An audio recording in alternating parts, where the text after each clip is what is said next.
拄则伫影片当中负责照顾鱼菜共生的，就是生态社老师甲学生。因为美村国小伫咧山区，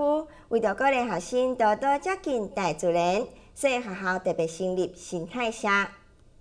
小朋友掠虫一点仔拢袂惊，电脑用会讲出真侪学问。文白蝶的幼虫。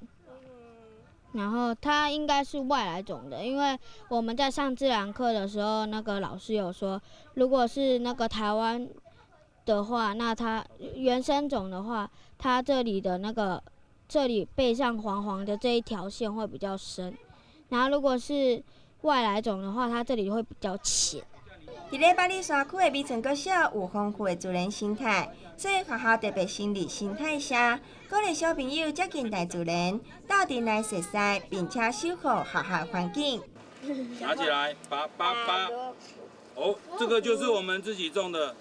萝卜。米山国小的生态社就是我们在学校有很多生态环境需要照顾。那像这里是我们的鱼菜共生，所以我们就让小朋友呢，每个礼拜用一个中午的时间来帮忙这里整理一下环境，包括蔬菜的采收，还有像这边草莓的种植跟整理，我们都会请小朋友来帮忙。像刚刚在生态池的部分，我们也会请小朋友去那边做水生植物的调查啦，还有去那边观察那个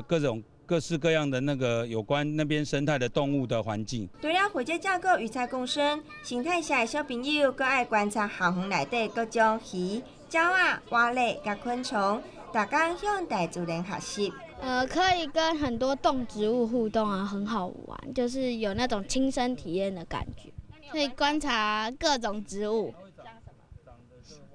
例如葱啊，就那个长管子，还会后面的小黄瓜，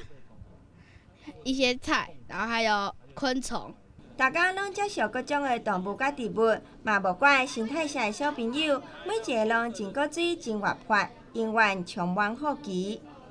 记者彭建凯、李美惠、巴黎采访报道。